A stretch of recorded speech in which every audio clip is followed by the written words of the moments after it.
What's up, guys? Welcome to Gritsville, USA. My name is Christian Harvey. You're watching this live on IE Sports Radio, your direct feed for all that is sports. Happy New Year. We are back after the holiday break. Got a lot to discuss tonight. We're going to be going over the Lions, Red Wings, Pistons, Tigers. Going to touch a little bit on Michigan Wolverines and some New Year's resolutions I have for these teams, plus a few other ones out here in Michigan/Detroit. Super excited to be back again after the week off. Hopefully everybody had a good Christmas, Hanukkah, whatever you celebrate. Hopefully it was a great time with you and your family. Again, super excited. 2025 is going to be a big year. We'll be right back with you. Once again, you are tuned into Gritsville, USA, right here on IE Sports Radio, your direct feed for all that is sports.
IE Sports Radio fans, this show is brought to you by Planet Jerky Premium Brisket Beef Jerky. Planet Jerky is the official jerky of the 2022 California League champion Lake Elsinore Storm, Single A affiliate of the San Diego Padres. This all brisket jerky has gluten-free options, contains no MSG, no sodium nitrate, is low in sugar, and high in protein. Go to their website at planetjerky.net and follow them on Instagram at Planet Jerky. Planet Jerky, the jerky that's on a whole other planet.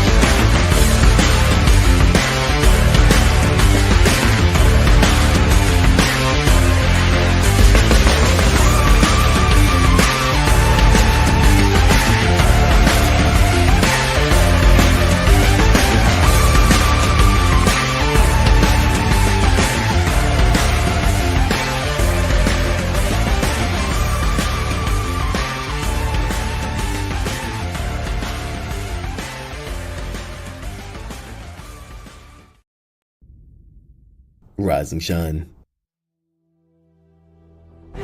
It's 4 a.m. The stars are still out. The sun is beneath the horizon, but it's time to punch in and go to work. The comfort of your warm-ups turns into the grinding out of your reps as the clinking and the clanking of the plates create a symphony of euphoria. There's no other feeling like it. Earn it, burn it, and take what's yours. IE Sports Radio has proudly partnered with Vital Apparel, a brand that not only fits great, but also promotes and donates to mental health research. Use our code IESR to get 15% off their comfortable and inspiring gym wear and help them on their amazing journey to support mental health. Go hard, take part in your iron therapy, and be strong. Because when your mental health is as strong as you are, there's no telling how far you'll go.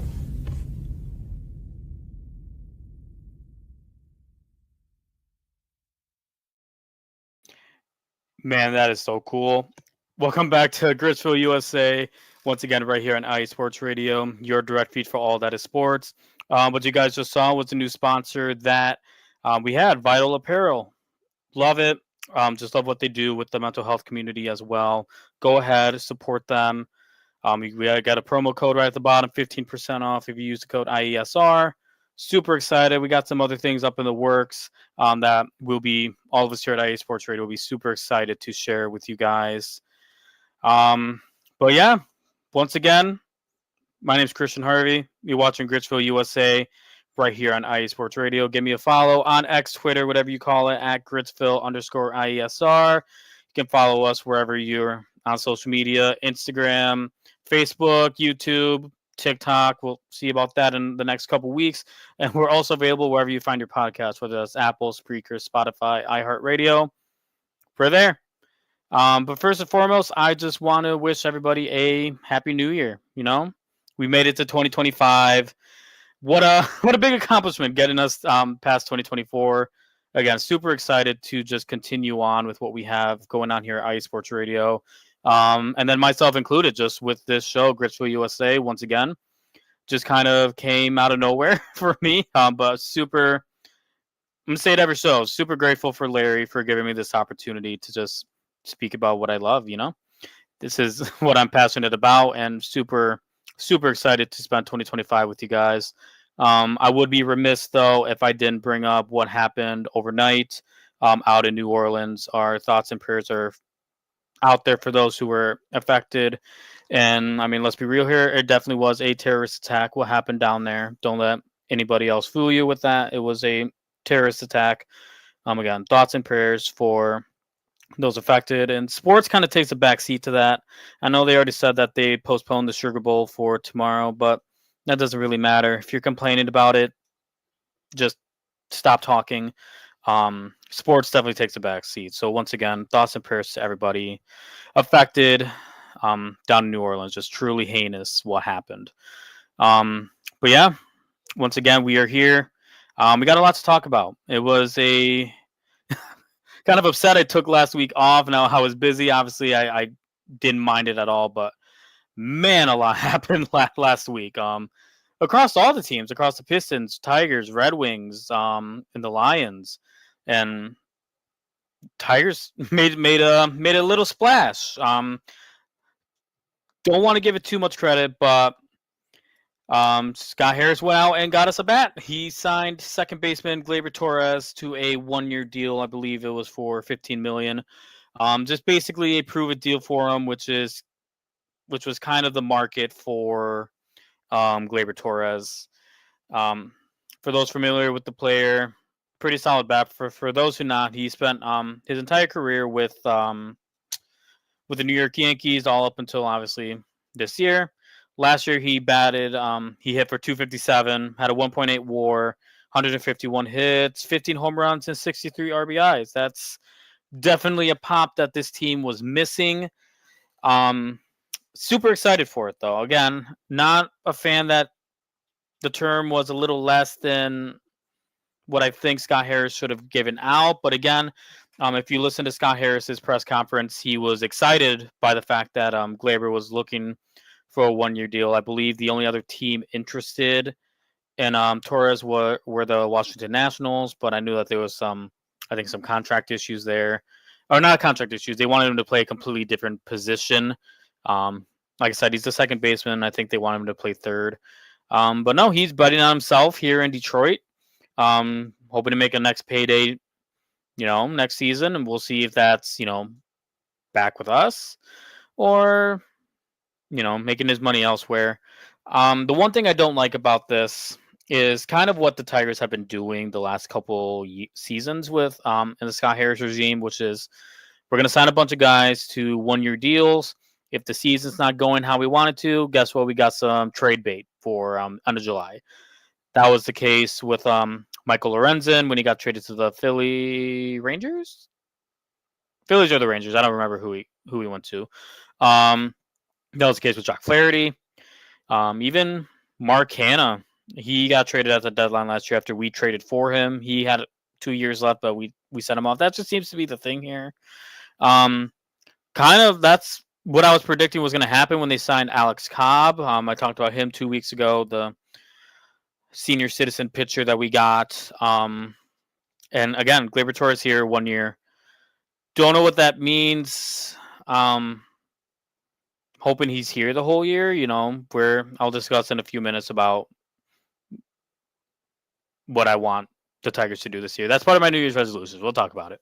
But obviously, the big thing that Tiger fans were kind of panicking about when they saw that we signed Gleyber Torres was what does that mean for Cole Keith? Cole Keith, rookie last year, dude has a bat. He's a bat. He was kind of questionable. Defensively, has second base, but obviously everybody started panicking. Oh, what does that mean? What does that mean? Are we getting rid of Keith? Are they going to platoon together? Scott Harris addressed that rather immediately, and then brought up another question at the same time. But again, Gleyber Torres is going to be the everyday second baseman. Then we got Cole Keith now moving to first base, which first base last famously occupied mainly by Spencer Torkelson. And right now, Spencer Torkelson seems to be the odd man out. And Scott Harris kind of said it without saying it in his conference that he did after the Torres signing. He was talking mainly about how he called Keith, told Keith about it. Then when he called Torque, he's like, listen, we have a spot for you here. We want you here. Just basically reassuring him, hey, this is happening. You kind of lost your everyday position for now, but we want you to come to Lakeland for spring training. We want you to just absolutely bring it, and there'll be a spot for you here. And that's kind of, what we got going on with Spencer Torkelson. I've seen a couple different things that involve trading him, some of which I'm not entirely opposed to. I don't know if Torque, I don't think, and again, this is what I say every week too. Prove me wrong. I love to be proven wrong. I just don't know if Torque has a future here in Detroit. It's going to involve a massive turnaround, and that's sad to say for somebody who was taken first overall. I believe back in, I think it was 2019 when we drafted him. It sucks, college bat. He looked like he had a lot to bring, and it just hasn't been here. Having to be sent down to AAA last year and spend majority of the season there because users weren't bringing it. Now, granted, he had his flashes. He had his flashes in the Houston series. The bat is there. It's just a lot of it are mechanical issues with him. I think a lot of it is confidence too. Because I'm not going to lie, it would be pretty sucky knowing that you started off the year at the major league level and then you got sent down to the minors and you were there for, I believe it was like almost 3 months that he was there because he just wasn't producing here.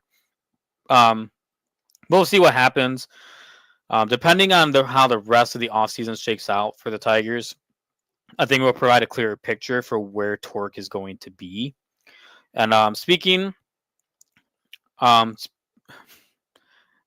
a little sick right now. My mind's not here, but I'm here. But speaking of which, off-season, Tigers are still kind of favorites to land Alex Bregman, which is pretty cool. Another initial concern I had with the Gleyber Torres signing was, okay, is that going to be our one bat and we're done? Like, is that going to be it? But no, reports have been out still, especially from Evan Petzold. He's been saying that right now the Tigers are still the favorites for Bregman. It's right now, I think the issue is what it always is, term and money. The market for Bregman just isn't there. And his agent is Scott Boras, which for those familiar with Scott Boras, he's going to make sure that his client gets paid. When Boras, I believe, is unfortunately the agent for Tarik Skubal, but that's a topic for another day.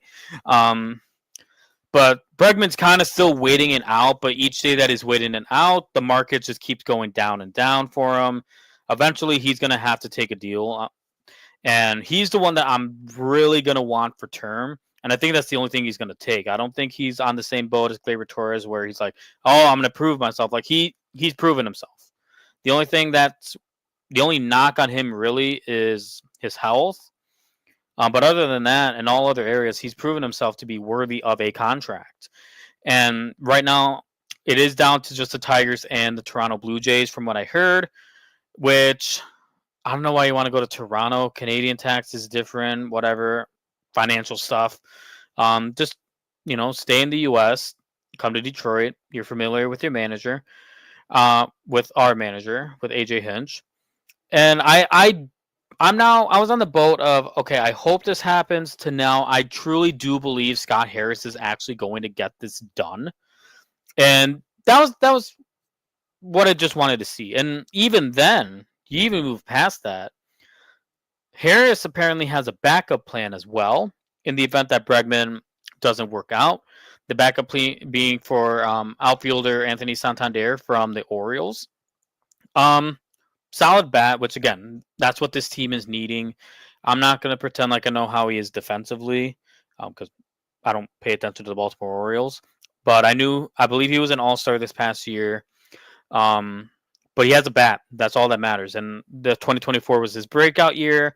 I saw a report that I believe the Red Sox and the Angels are the favorites for him, but that the Tigers have been maintaining interest, and have reports have even gone out that, again, he's the backup plan in case Bregman doesn't work out. If I was Harris, I'll try to get both. Like you can move things around because again, Alex Bregman will be everyday third baseman once he's here. I'm going to say once he's here. I'm manifesting it. He's coming to Detroit once he's here. And then you'll have a spot for Santander out in the outfield. You just move Kerry Carpenter to DH.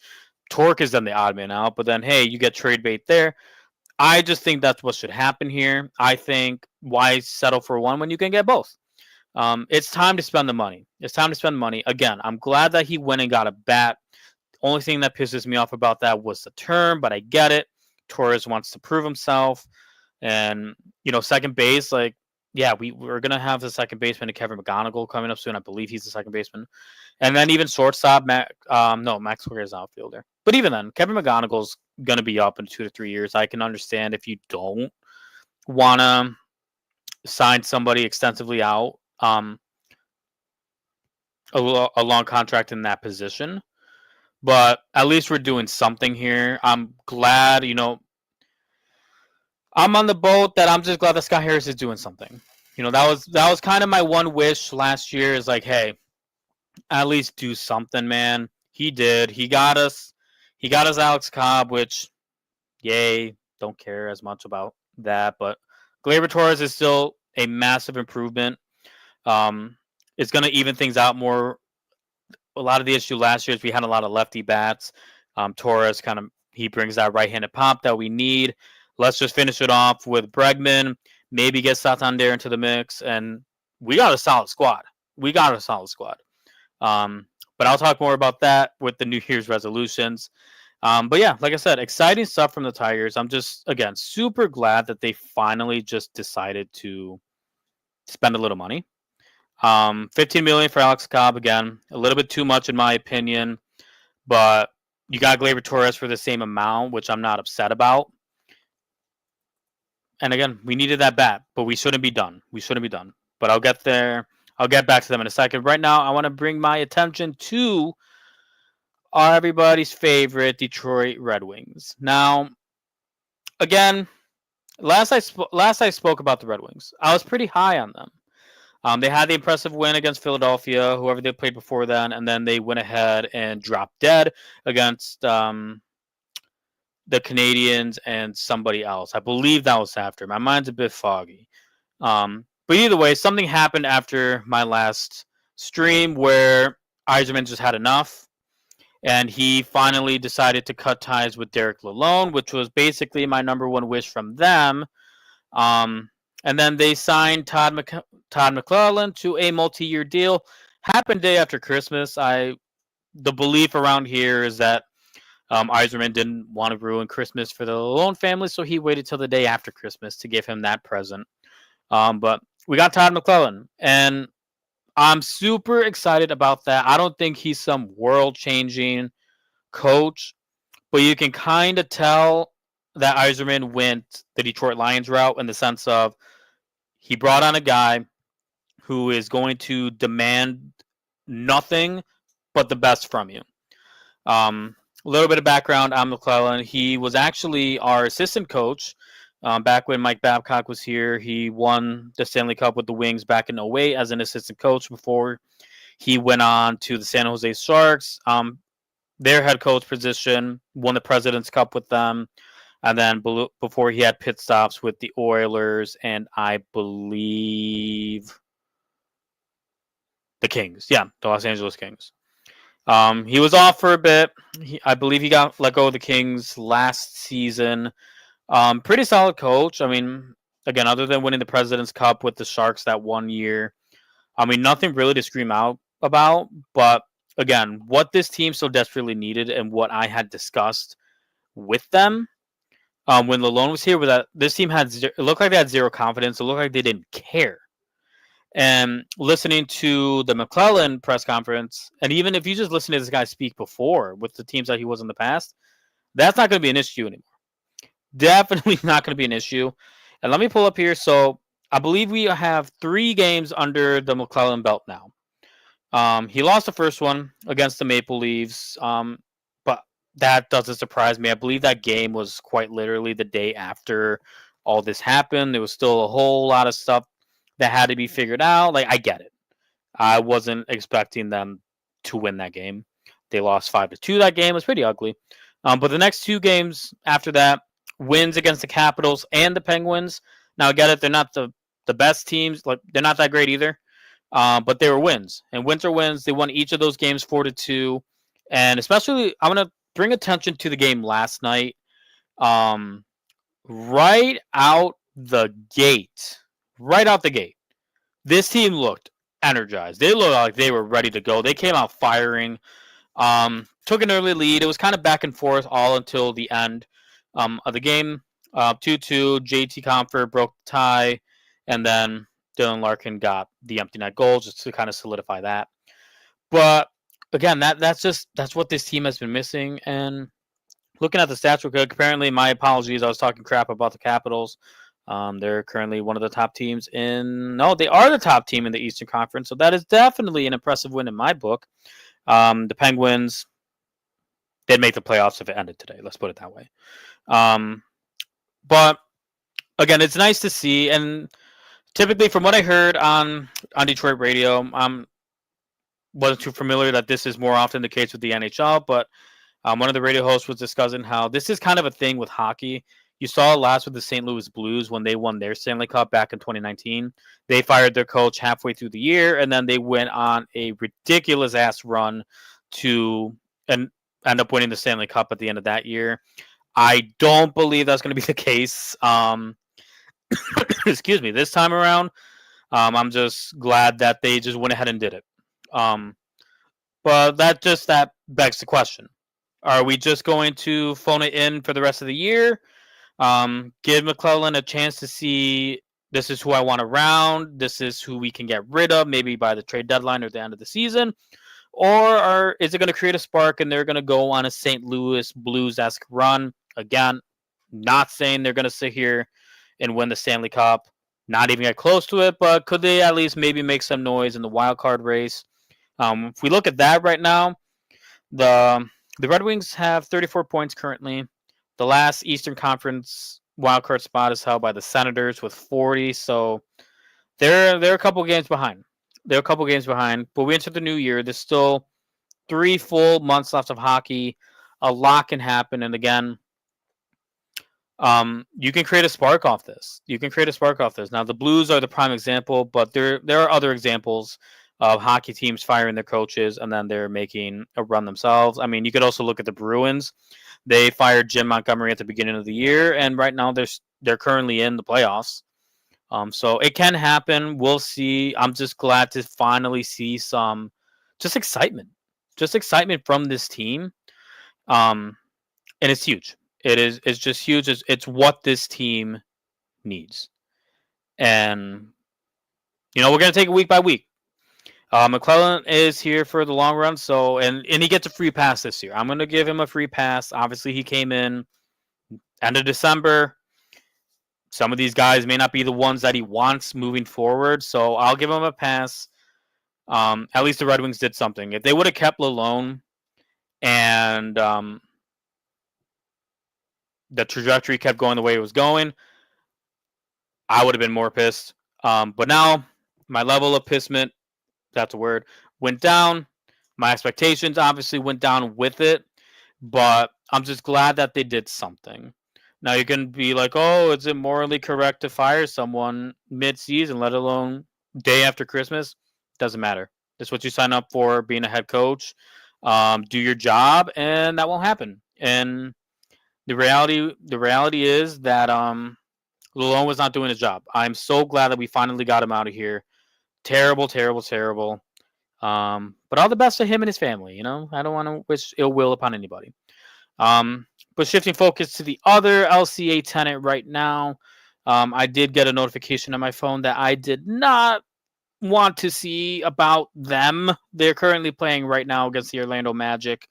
But we're going to talk about the Pistons a bit. The Pistons ended 2024 nicely. When I last was on air, they had 5 games left in 2024. They went ahead and finished 3-2. Now, one of the games that I said was going to be easy money win, they ended up getting their ass stomped out by the Utah Jazz. Embarrassing first quarter. Dear Lord, they put up, I think, like 48 points in the first quarter, not the first half, the first quarter. So that went terrible. But then they just went out and got wins against the Phoenix Suns, the LA Lakers, and the Sacramento Kings before losing against the Nuggets to finish out that West Coast road trip. But it was pretty, again, solid run. That puts the team right now. Oh, that game's about to end, so we'll update that. I'll give you the standings in a bit. But anyways, finished 3-2 against the calendar year. Now I believe it was the win against the Kings where they matched last year's win total. Last year, won 14 games. I believe it was at this point last year, or when that would have happened, the Kings game was, I think, when they broke the losing streak, the 28-game losing streak. So by the time that happened, I think they got their 3rd win of the season, whereas they're now at their 14th. And I'm super excited about this team, man. I've been wanting to care about the Pistons for so long. But it took a lot in me to just give 1% of a care for them. But now just seeing how they're playing, and I'm getting distracted because I hate seeing what I'm reading, and I'm gonna bring it up now. I'm gonna skip what I was about to say. The score update right now: the Pistons just won the game, 105-96. Beat the Orlando Magic. That now puts them at 15 wins. But apparently, Jaden Ivey got stretchered off. He suffered an apparent lower leg injury after a collision, I think, with a Magic player. I'm trying to look into that right now. But that's not something you want to see. Jaden Ivey, again, he really stepped it up this season. Again, I talked about how Monty Williams kind of just wrecked him last year, all confidence, for whatever reason. It seemed like Monty just had an issue with Jaden Ivey to begin with, but he really turned it around this year. Hold on, I'm watching the video of what happened. Oh Lord. Yeah, that's not good. That's pretty gnarly. All right, well, bag it up. Season's over. Yikes. That's a rough video to look at. Game was in Detroit, man. You could tell that the player that he ran into was a Magic player, Cole Anthony. You can see a video where Cole Anthony is beside himself. Yeah, Ivy's done for the season. There's no way that he comes back. Pistons players are in tears from what I'm seeing. Man, that's a rough ass beat. That's rough. You first and foremost, you just feel bad for the kid. Put the team aside, put the season, how it's going aside. You just hate seeing that. Obviously I can't show you the video, but if you decide you ever want to look at it, it's not good. It's not pretty. Man, even Coach was emotional too. Man, he was going off tonight. Man, I hate learning this in real time while I'm on air, but like, how was he doing? 22 points tonight? Man, he was having himself a night. Yeah, that is. You just feel terrible for him. Because yeah, from what I saw, that is definitely season ending. He will not come back this season. You just hope that he's ready for next season. It's not as it wasn't as gnarly as like the Kevin Ware, Louisville injury or like Paul George, but still not something you want to see. Man, that's rough. That just kind of blew up my entire Pistons segment. But as far as the team goes, I mean, you just got to move on. You got pieces there, and this is where you just kind of hope other guys can just step up. Now, Bickerstaff has done a great job with Bickerstaff and Langdon have done a great job with just bringing guys that work in here. Obviously, Malik Beasley's the big one. He was who I was originally wanting to talk about. I'll still touch on him a bit. We still got Hardaway Jr. Obviously, he's more of a role player. He's been in the starting lineup, but I mean, he's not going to really take over the Ivy spot. No, I don't even know who's going to take the Ivy spot. That's rough, but that's why you are seeing the Pistons in trade proposals to. Man, that's rough. That sucks. You seen this reaction live on air? That's fuck. Sorry. That's terrible. Let's talk about Malik Beasley for a second. He needs to be re-signed. Let's just put it that way. He's coming off the bench. He's definitely, in my opinion, the front runner for Sixth Man of the Year. He might get bumped up now to starting lineup though. Yeah, because he's a guard. Yeah, he will be taking Ivy's spot. So he was the front runner for Sixth Man of the Year. I don't see anybody else getting into that position, to the starting lineup. It has to be Beasley. Phenomenal from 3-point range this year. That's what this team was desperately needing. Was somebody from the three. He's been shooting 41.8% from three. I believe I don't know if it still is. I don't know if he still is, but I know a few days ago he passed Anthony Edwards from the Timberwolves for the most threes made this season, which is great. He's averaging about, I think I saw 3.8 threes a game, which is, again, something we've been desperately needing. He was part of the whole we're going to build around Cade Cunningham project, and he's a guy that just we can't let go. Obviously, we signed him to a 1-year deal. I believe the belief was maybe we can trade him off. No, we gotta re-sign the man. He is a sharpshooter.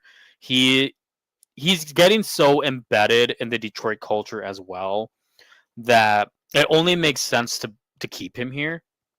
Again, I've touched in the past how he's familiar with Detroit. He wasn't from here, but he has some family members that lived in Detroit, and he would spend like summers with them out here in the city. But he's a guy that the Pistons desperately need back. You can do whatever you want with Tim Hardaway. You can do whatever you want with Tobias Harris. You got to keep Malik Beasley here. And now it seems like that he's going to be the guy to step up in the Jaden Ivey role. And we're going to need other guys to step up. Man, that blew up the entire Pistons segment. I was actually really excited to talk about them. That might even change my resolution I had for them. I'm going to keep it the same. But yeah, that's brutal. All right. Real quick, gonna take a quick break here. Sorry, my mind is scattered. I hate seeing what happened to Jaden. That was terrible. But hey, you're still here watching. We'll get through it together. You're watching Gritsville USA right here on IE Sports Radio, your direct feed for all that is sports. We'll be back.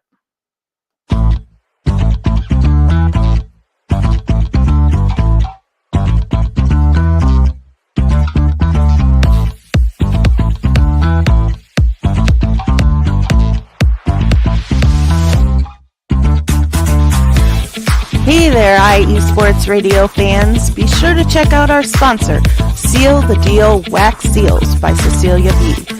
You just finished your very own wedding or baby shower invitations and you're looking for that extra special touch? Maybe you just wrote a letter to a relative or a friend and you want to add to their smile when they receive it. Then seal the deal with Cecilia's handmade sealing wax stamps for your invitations, letters, and gifts. You bring the deal, we'll bring the seal. You can find them on Instagram at sealthedeal_wax stamps and on Facebook, Seal the Deal Wax Seals.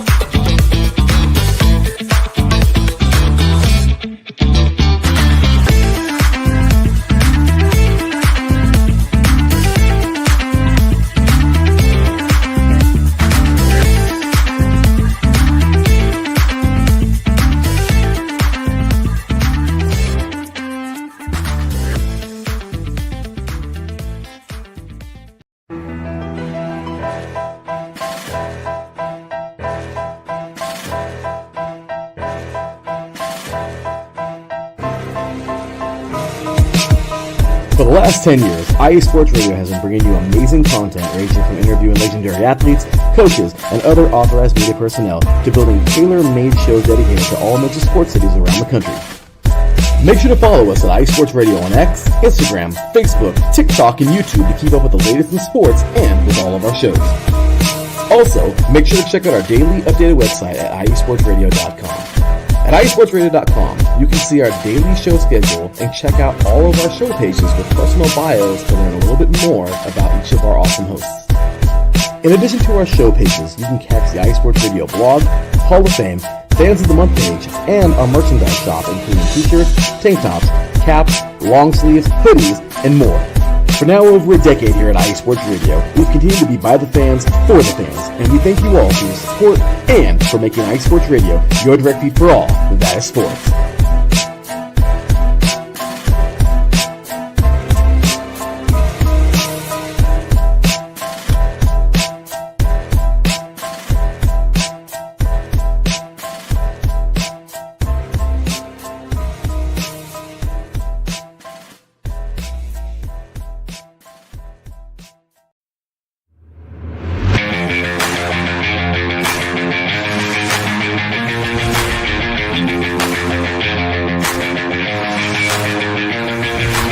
What's happening, sports fans? Are you a fan of Southern California sports? Are you looking for a show hotter than a hot summer day in California? Then look no further than the SoCal Supreme Sports Show, where I talk about all things Southern California sports. That's right, all sports teams from Southern California. From the hard-hitting tackles of the NFL, to the killer crossovers and big three-pointers of the NBA and WNBA, to the grand slams of the MLB, to the bone-chilling goals of the NHL, and to the booming kicks of the MLS. The SoCal Supreme Sports Show has it all for you. Oh, and let us not forget about the college sports as well. So join me, Taryn Rodriguez, every week here on IE Sports Radio, your direct feed for all that is sports.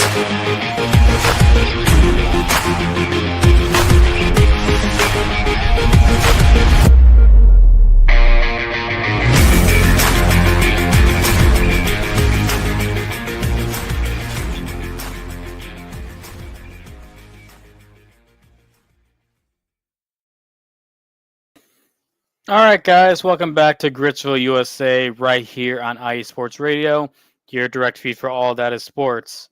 All right, during that break, I let it all out. I let out the frustration for what happened to Jaden Ivey.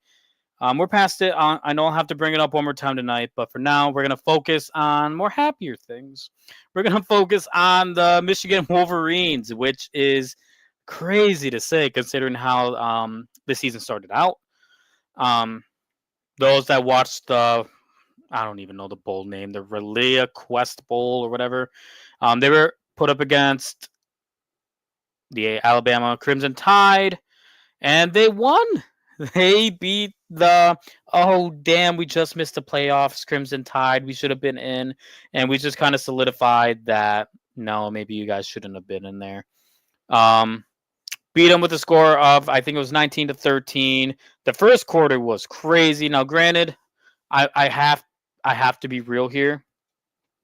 I don't think we win that game if it wasn't for the monsoon that was happening in the first quarter. For those that were watching, it was like torrential downpour rain down in Florida.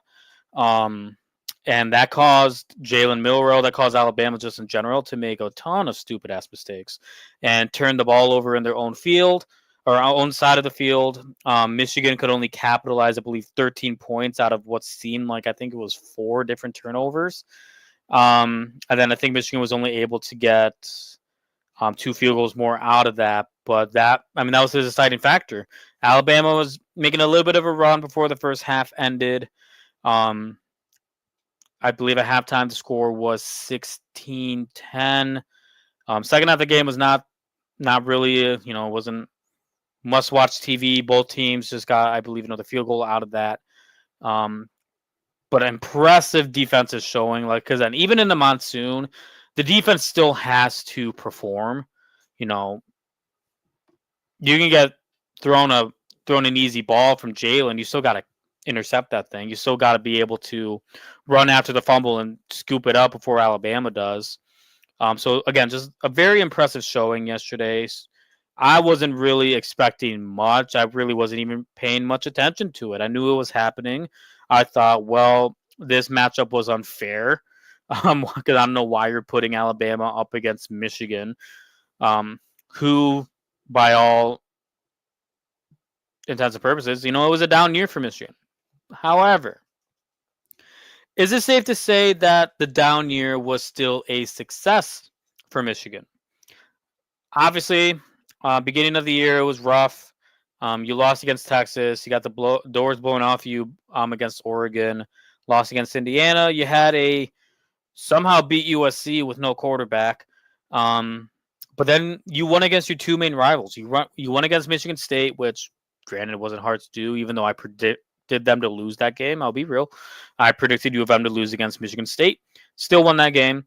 Everybody knows that they beat Ohio State 13-10. That game was still super impressive.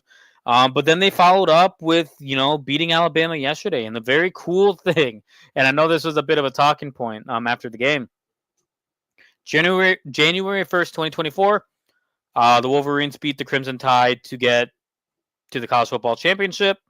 December 31st, 2024, the Wolverines beat the Crimson Tide to win the Relia Quest Bowl.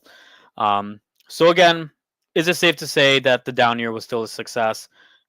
I definitely 100% think so. Now people are like, oh, you still had NFL caliber players. Your defense was still blah, blah, blah. Like, yeah, but did you look at the offense? We didn't have a quarterback.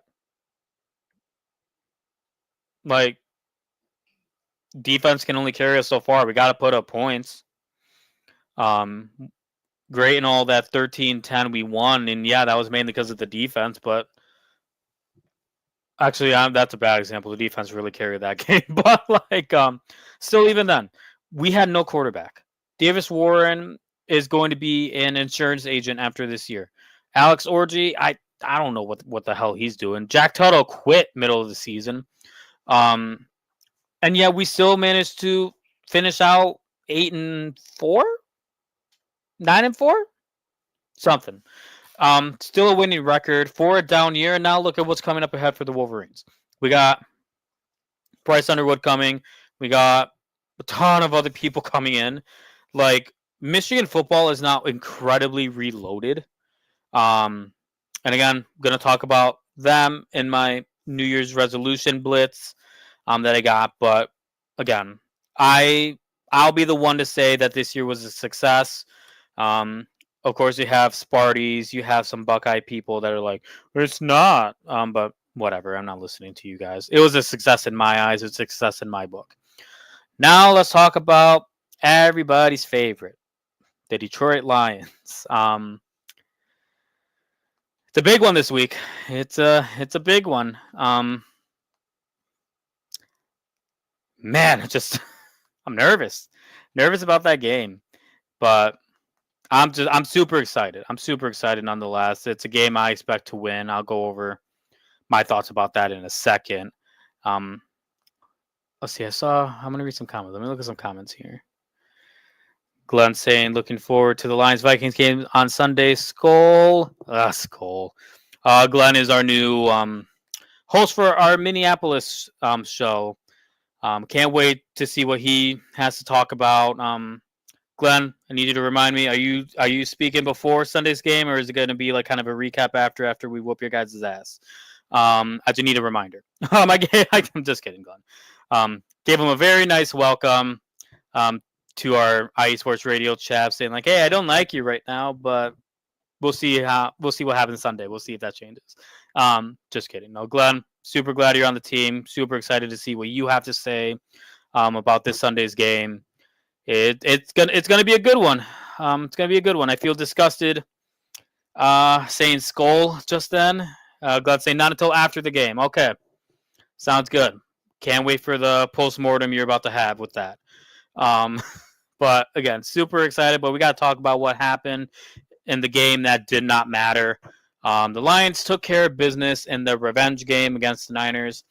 I'm one of the people that's going to say revenge because I'm just a fan looking in. I know for the players and the coaches, that game had a different meaning, but I'm not going to sit here and pretend that we got the Niners at their best. I mean, the defense kind of made it look that way, but this wasn't the Niners at their best. We won the game 40-34, and just a good morale booster to have. The biggest takeaway I can take away from the game, I have two takeaways. It's the positive one. No injuries. That's all I could really pray for. That's all I was praying for, is that we got away scot-free. We did, thankfully. I know Sewell kind of walked off, I believe, before halftime. There was a little scare there. Even Campbell said, like, I think it was something with his thumb, but he's fine. He's a big boy. He'll be able to, no concern at all about playing this Sunday's game. But the negative takeaway, because I said I had two, the negative takeaway is this. 475 total yards of offense put up against you. I believe, if I'm not mistaken, Brock Purdy threw for 377 against you. And then you let Josh Dobbs throw 35 against you because Purdy left the game a few minutes before it ended with an elbow injury. But that's a big yikes. You were able to hold their run attack. You made Urendo kind of useless in that game. But by God, you made Ricky Pearsall look like Jerry Rice. I can't believe I forgot Jerry Rice's name. You made him look like Jerry Rice out there for a second. Not a second, the whole game. Pearsall had quite literally 8 catches, 141 yards. That's a bit of a concern when you have Justin Jefferson and Jordan Addison coming up. George Kittle finished with 8 for 112 yards. You still let Juwan Jennings get 7 for 67. And Garendo even made an impact receiving. He finished 4 for 65. Bit of an issue. Now, there's some people on Twitter that were like, oh my God, why are you guys freaking out? It's a game that doesn't matter, blah, blah, blah. It does matter when this is the defense you're more than likely going to see against a much better offense on Sunday. That basically proves that I gotta slow my roll here. Gotta talk about the positive. I'll get to that in a second. I'm already excited for Sunday, but I gotta talk about what happened Monday. Offensively, you look great. You put up another 40 piece. It was so funny. I had such a treat with this. Fred Warner, linebacker for the Niners. Before the game, he was like, because Dan Campbell was like, we're gonna bring our guys out to the West Coast, and then Warner was like, oh, we're gonna bring it to you guys. You know, you guys are gonna go home limping. You know, we'll put our foreheads to your forehead. Like, okay, cool. You're kind of admitting you want to do some helmet to helmet hits. That's cool, guy. But he was making a whole show out of it. He's like, oh my God, we're gonna go home limping, like grabbing his leg, acting like he was hurt.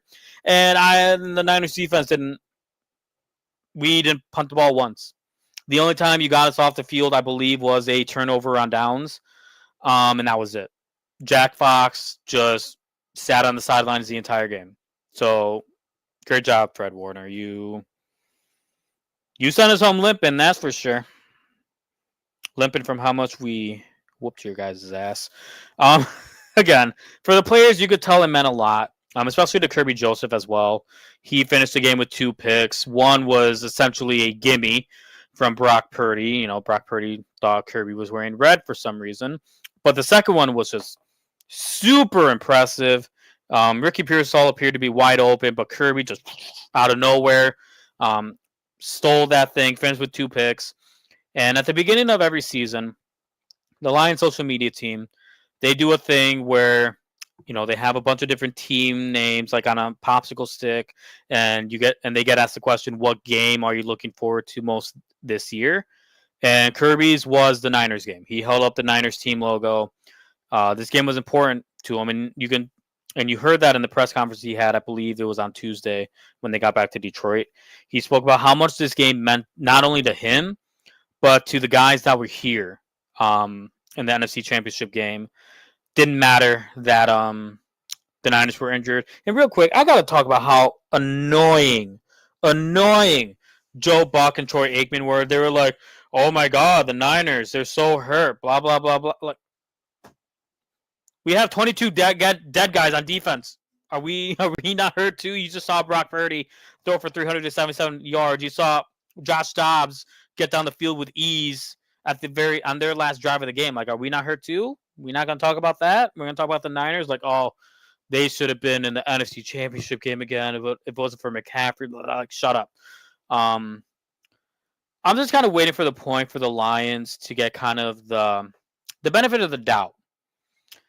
And that, the defensive injuries have been affecting us. It really has been.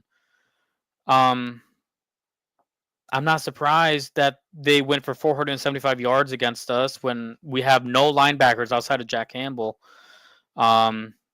Secondary looked good. I mean, a lot of what the Niners got were middle of the field stuff, which is where the linebackers would be, you know, zooming around. The run defense still looks great, but like, I mean, what do you expect? Now, the biggest thing, again, I gotta wait on that. I gotta wait. I'm getting ahead of myself here. I'm just so excited. But yeah, took care of business, 40-34. The big thing, again, you gotta wait injury-free. And the defense looks terrible. But we'll discuss the defense in a couple minutes, because I would now want to ask a question. This Sunday night matchup against the Vikings, is this now the new biggest game in Lions history? Because you could say last year, the 3 playoff games that we had, yes, each one after the other was the biggest game in Lions history. But this one just means so much more now, in my opinion, to this. I want to ask that question. I don't know what you guys think about this. Because yes, the Rams playoff game last year, biggest one until you got to the Bucs one. Beat the Bucs until you got to the Niners game. We lost then. Sucks. Hate it. Still hate it. I did not watch any of the pregame stuff because I knew they were going to be talking about that. But this game just means a lot more. I didn't think being 14-2, I didn't think the Lions would have to be in this position where it's week 18 and you're still needing to win the division. I'm not even talking about the number 1 seed. I'm talking about the division at this point, because the Vikings also decided to go 14-2. And Glenn, yes. Yes, thank you. And I got to give kudos to the Vikings. Before you hopped on, you know, I talked about how the Vikings were the team I was worried about, and now it's finally here. And you're right, yeah. I mean, I got to give the Vikings recognition for being 14-2. Now, I don't think you guys should be. I'm recognizing you guys are. But I think you guys got away with a couple. But even then, I'm going to rehash what I said. I said on Twitter a few weeks back, the Eagles didn't worry me. The Bills didn't worry me. It was the Vikings that did. Because the Vikings just kept winning. And I couldn't explain it. I didn't think Sam Darnold was going to look like MVP caliber. Interesting dilemma for you Vikings fans, though. What are you going to do? Keep McCarthy or re-sign Darnold? But I wasn't expecting this. I was expecting Week 18 was going to roll around. We were going to just tie up the season with a pretty little bow. Maybe Hendon Hooker plays the game. But no, I'm here thinking like, well, shit. A team with 14 wins is going to be the number 5 seed and going to have to play basically the entire playoffs on the road. And that sucks. And that sucks, especially for Detroit, knowing you could benefit so much from this bye week if you get the number 1 seed. Now, you can see that the bye week isn't everything. Different level, but you just saw what happened to Oregon tonight. They had way too much time off, and they got their ass whooped by Ohio State. But for a team a team like Detroit that is just so decimated with defensive injuries, even offensively, we're missing Montgomery. Like, we need this bye week. We need it desperately. And this game can very much predict, or it's going to predict what's going to happen the rest of the playoffs. Now, I also said on social media, if the Lions lose this game, if they lose this game, I'm not entirely worried that we're going to be on the road. We went 8-0 on the road this year. I mean, we beat the Vikings at their place. We beat the Packers at their place. Who else did we play on the road? Arizona, Dallas. We whooped Dallas. Houston was a big one. Indianapolis, and then obviously the Niners. We were 8-0 on the road. So we can prove it. We can prove that we can win when we're not in our own place. It's shocking that 2 of our losses came at home. But that'll be a topic that I would love to discuss once the season is over. The home field advantage that we apparently have. But for me, this game is everything. This now surpasses all the playoff games last year, because this is going to make or break you. This will make or break you. You need that week off. You need to at least get a couple guys back. And just make sure that the ones that are, it's not even just the injuries. This team is tired, and I'm glad that Buck and Aikman talked about this a bit. But like, the Lions had an early bye week. They were a week 5 bye. This team has not had a week off since week 5, since the beginning of October. Obviously, players are dead. Like, we need this desperately. And I'm just worried that the defense isn't going to be here to get us there. The offense can only do so much. And again, credit to Ben Johnson, credit to Goff, credit to Amon-Ra, credit to J-Mo, credit to Gibbs, credit to Laporta. I can give credit to everybody. Credit to Monty, Tim Patrick, Allen Robinson. He made an appearance on Monday. Like, Sewell, Laporta, everybody. They are doing everything they can for this defense. And I know Campbell had the mindset, and he said this, I believe, after the Bills game. I think it was the Bills game, where he said, listen, I don't care if we give up 600 yards of offense. You were close. You don't care if we win by 1 point. If we get that win, that's going to mean everything. And that's the mentality this team has. And it's unfortunate that we are in this position, that the other team we're playing is also 14-2. And they look scary.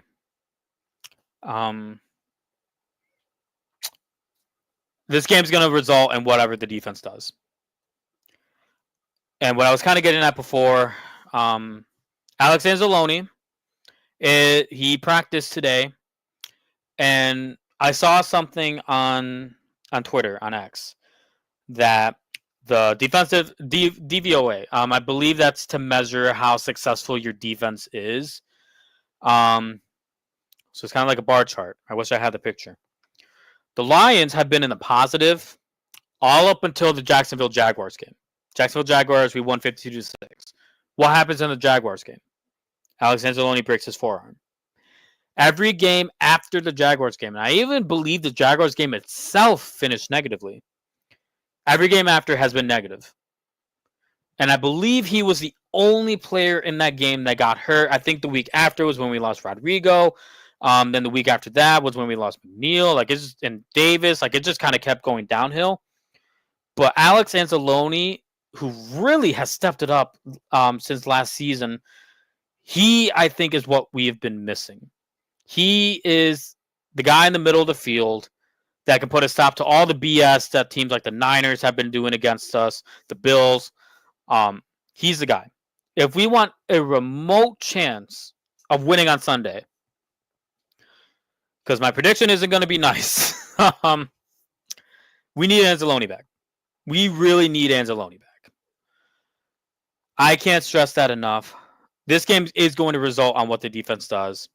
And Monday's night game kind of proved it in the sense of which team is going to mess up first. That's what it was. That's what the Monday night game was. The Niners were the team that messed up. Brock Purdy threw that horrific pick to Kirby Joseph. That was the decider. We took the lead after that. He threw another pick again, and that was it. It was game over. Are the Lions going to mess up first or the Vikings? It really does seem like this is a game that defense is not going to be a factor, because even then, the scary Minnesota Vikings defense, we put up 31 on you guys. It's going to be who's going to break first. Is Sam Darnold going to make a mistake? Are we going to make a mistake? That's what it's going to be. That's what it's going to come down to. Which leads to my prediction for Sunday night.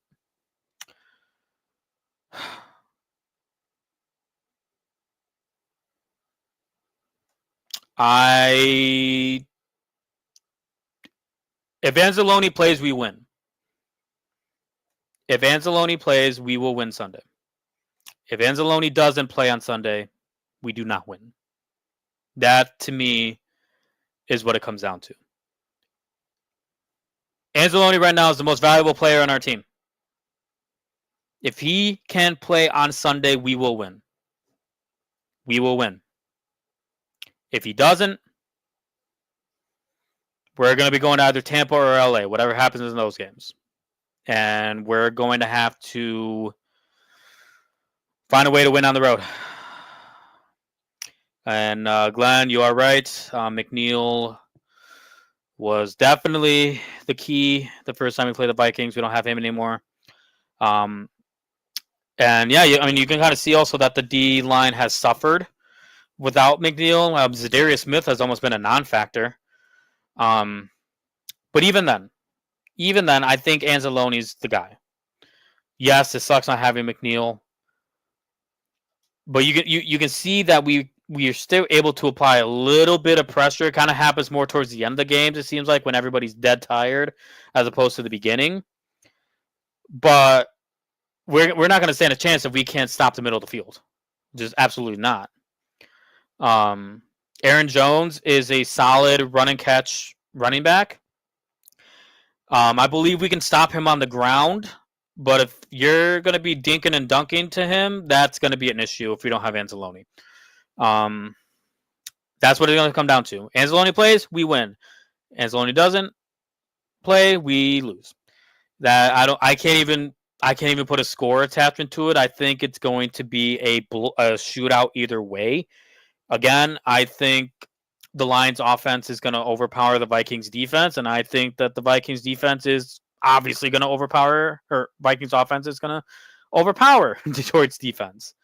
But yeah, I'm excited for Sunday. I'll be putting on the Brian Branch jersey.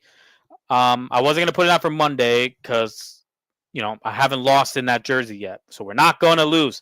Even if Anzalone's not going to play, I'm going to wear it. We're going to see if this jersey survives that game. But God, please, I need a win. We need to win that game. But all right. I said on social media, it's going to be a big show today. It's going to be a big show. When we come back, we will be going over the New Year's resolutions that I have for the Detroit and some other Michigan teams. You are watching Gritsville USA right here on IE Sports Radio, your direct feed for all that is sports. We will be back.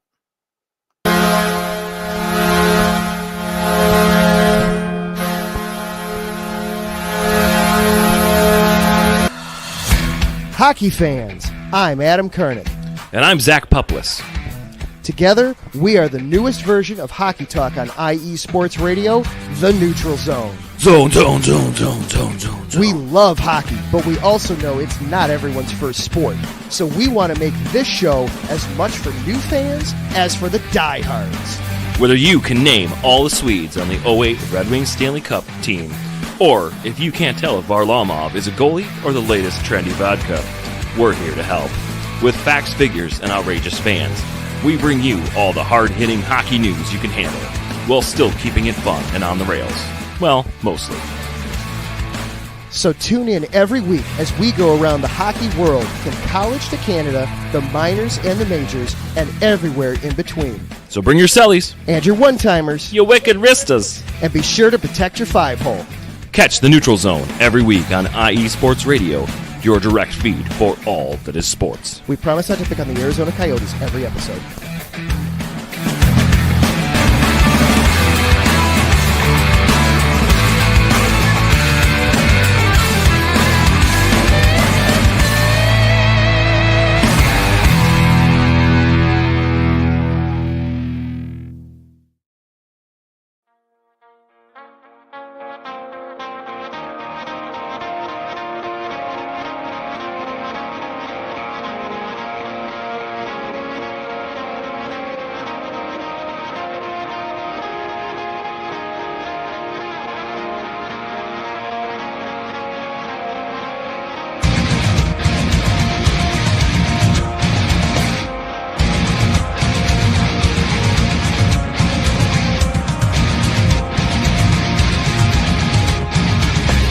Hey sports fans, do you like wine?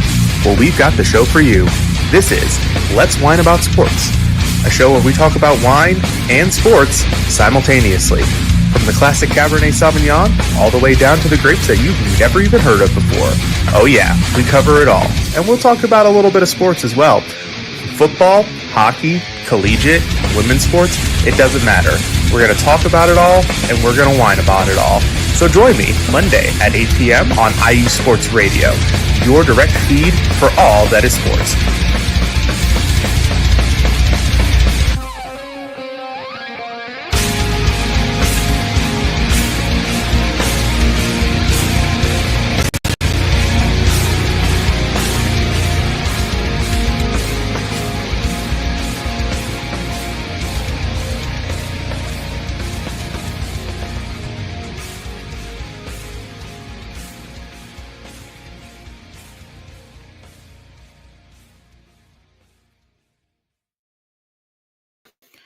All right, guys, welcome back to Gritsville, USA, right here on IE Sports Radio, your direct feed for all that is sports. And we're going to finish off real quick with the New Year's resolution blitz. Just some things I would like to see from some teams around here, including the ones that we talked about tonight. But first, we're going to talk about for those that are unaware, Detroit does have like a minor league soccer team, the Detroit City FC. What I would like to see from them is just improvement from last season. They finished third in the Eastern Conference. They had a first-round exit in the playoffs, though, but I believe it was only their fourth year in the USL, the United Soccer League. But again, it was nice to see a playoff game finally out there in Hamtramck. I know that they'll be moving stadiums. They'll be getting to Corktown, I believe. I think they got a stadium improvement from there. So again, just improvement on them. I'm excited to look more into the team over. Once soccer season starts up again in the early summer. Super excited to see what Detroit City FC does. I know that was a big deal that they finally, got a playoff game out there in Hamtramck.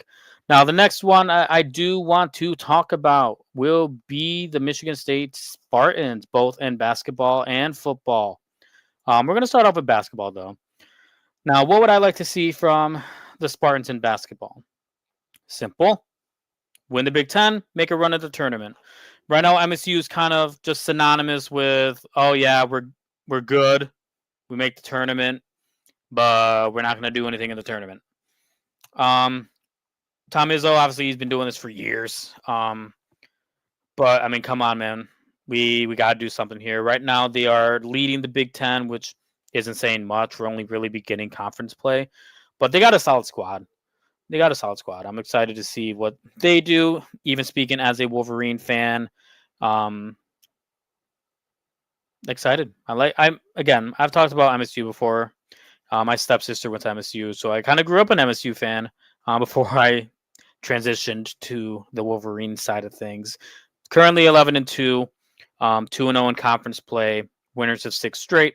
But we'll see what happens with the Spartans. I just want to see them make a run, and I want to see them win the Big Ten. Right now, the only other 2 teams that are undefeated in conference play so far, which again isn't saying much, but it's good to have a solid start, are UCLA and Michigan themselves, actually. On the football side of things, what do I want to see from Michigan State? They need to embrace NIL. That is, unfortunately, the future of college football. I say unfortunately because I do agree that I think college players should get compensated for playing. But NIL right now is just so wonky that teams like, let's call a spade a spade. Teams like Michigan can quite literally buy players from other universities. You have all the SEC teams that do it as well. Hell, I think I even saw a report that Quinn Ewers, who declared for the draft, might have an NIL offer to convince him to transfer. So basically, hey, don't go to the draft yet. We'll pay you this amount of money to basically play with us. I don't know who that school is. I didn't look into it. I just saw the headline. But Michigan State football needs to embrace it, or they're going to start losing guys. You can I don't believe they lost anybody big in the transfer portal season, but Michigan State's a big school. They made the college football playoff when that started going, and then that became a thing. Mark D'Antonio years were a success, but you gotta get up with the times. Board of Regents got to be like, okay, we got to spend money if we want to be relevant. We got to spend money here because Michigan State football, again, granted they were first year in with a new head coach because of the whole Mel Tucker disaster. Gotta just embrace the future. Gotta embrace it. Otherwise, you're gonna be left behind and to keep losing to Michigan the entire time. Which leads to my next team. We're gonna be discussing Michigan Wolverines again, both in basketball and in football. Let's start off with the basketball side of things. What do I want to see from Michigan basketball? Fix the turnover problem and make the tournament. That's all I really want to see from you. The turnovers are absolutely abysmal, and it's been a problem in a couple of the games that they lost. It was a problem in the Oklahoma game. It was a problem in the Arkansas game. I forgot who else they lost to. But it was an issue in both those games. Michigan could very well be undefeated right now, in my opinion, if that wasn't such a problem. And that I don't have the numbers in front of me. I just know that the turnovers are abysmal. Absolutely abysmal. Even then, I expect them to make the tournament. I think Dusty May's done a phenomenal job with his first year, getting the most out of his players. Area 51 still causing a problem. I expect them to make the tournament. I'm not going to fault them if they hit a slide. It's Dusty May's first year. I'm gonna cut him some slack. But I expect them to make the tournament. I want them to make the tournament. Put U of M back in there. Football side of things. Make the college football playoff again.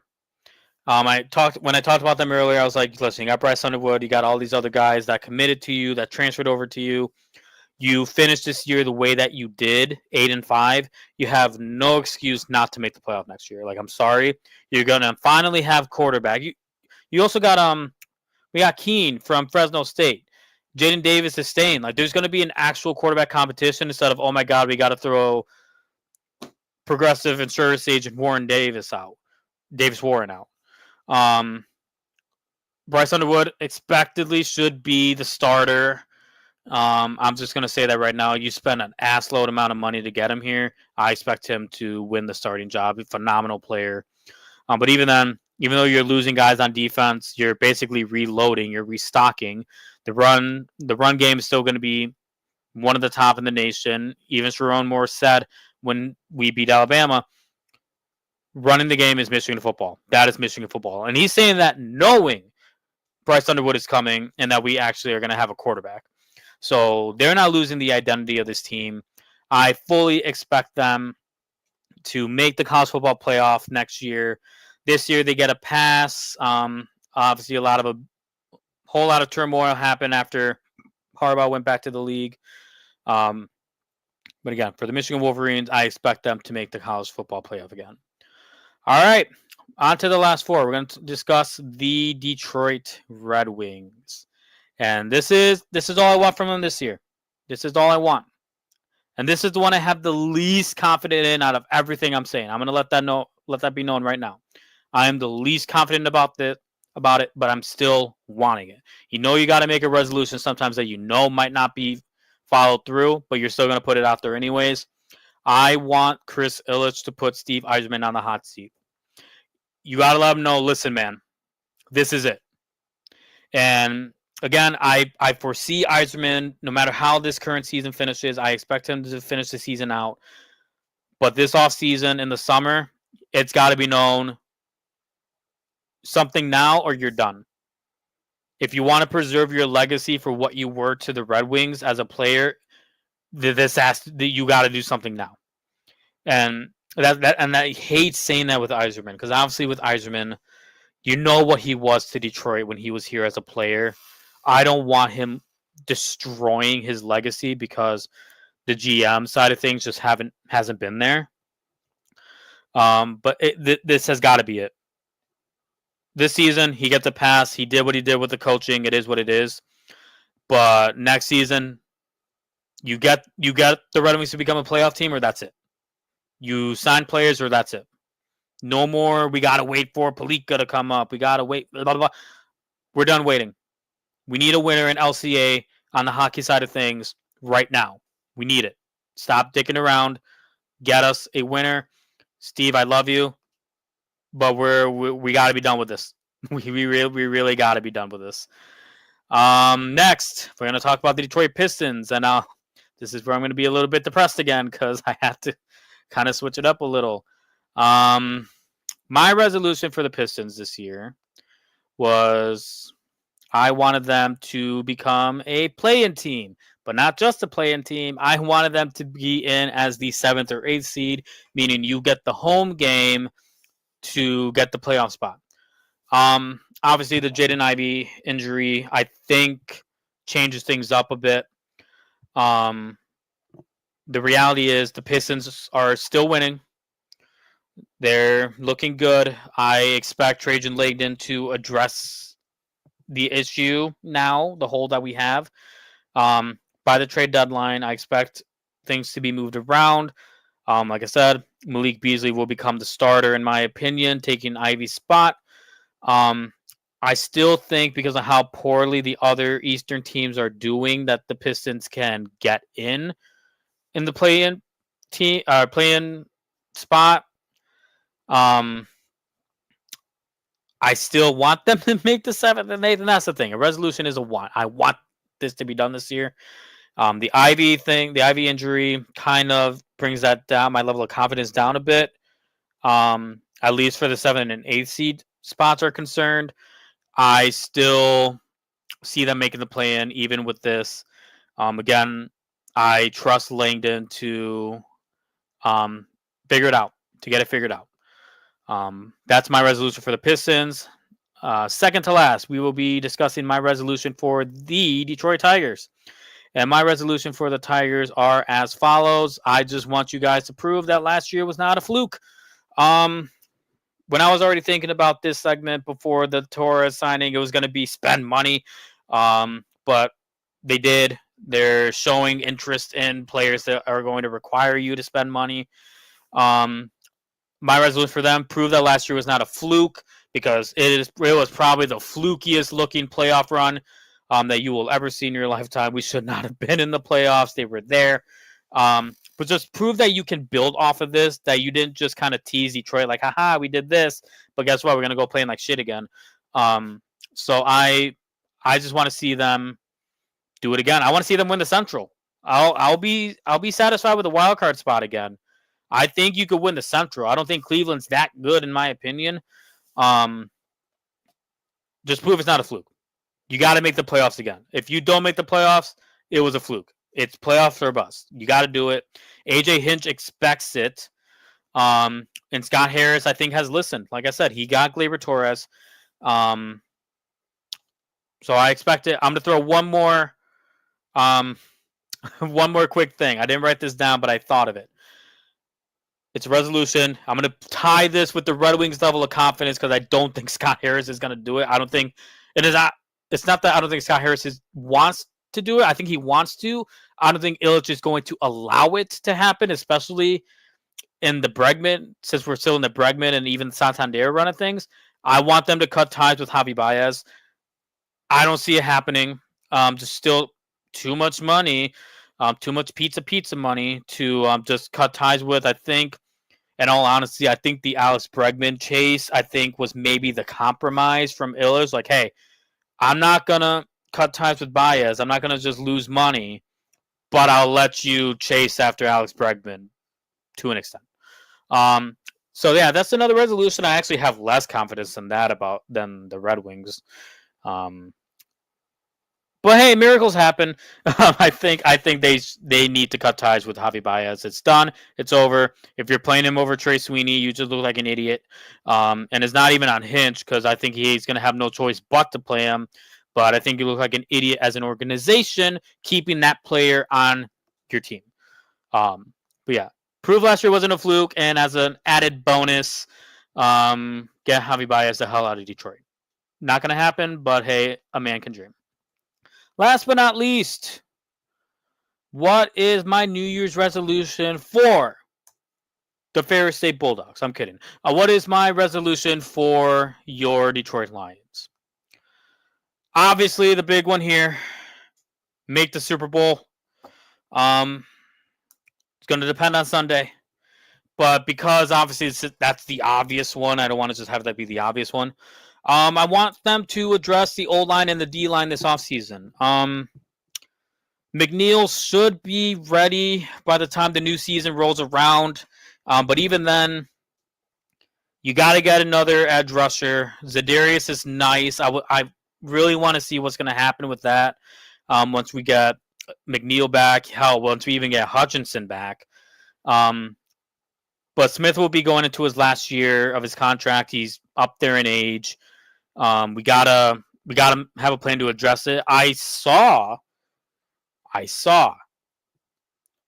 the Vegas betting odds for who's gonna land Micah Parsons if the Cowboys don't do it, and Detroit is number one. They have the best odds for landing Micah Parsons. That will be insane if that happens.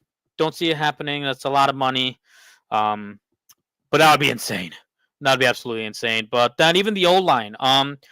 Taylor Decker is not the same player that he was. We really got to get another tackle up in here. I think they might address that in the draft.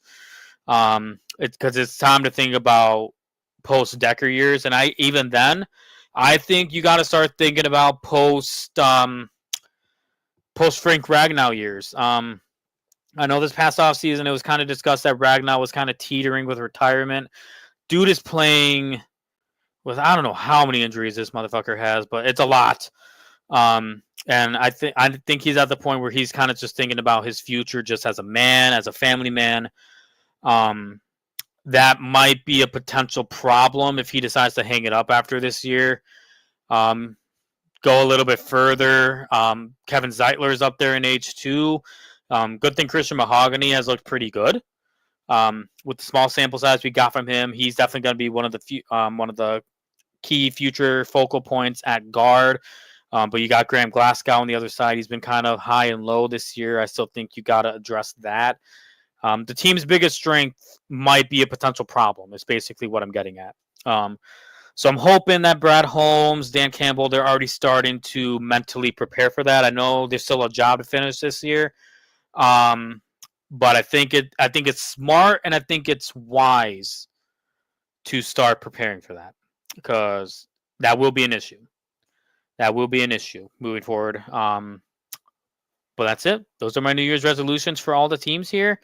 Again, the Red Wings one I have the least confident in. The one that I'm most confident about outside of Michigan and Michigan State basketball, because I think those are easy shoo-ins in my opinion. The one I'm most confident about is I'm between two: the Tigers and the Michigan football. I think Michigan football will make the playoffs next year, and I think the Tigers are going to prove that it's not a fluke. If they can get Bregman in and sign another starting caliber pitcher, I think they can win the Central. I really do. Gleyber Torres gives me more hope. Bregman will take it over at the top. A starting pitcher would be excellent. Those are my two. I'm most confident in those two. But yeah, that's today's show. That is today's show. Now, I want to thank you guys so much for tuning in again. You can follow me here at Gritsville_IESR on Twitter and X. And I want to say this right now. Obviously, Sunday's game is huge. It is the biggest game of the season, I think, in the entire Detroit Lions franchise up to this point. We will be live after the completion of Lions-Vikings on Sunday. I will be doing a recap of that game. It's going to be massive. Glenn, get out of my comments with your skull. I don't want to see that. It's disgusting. But yeah.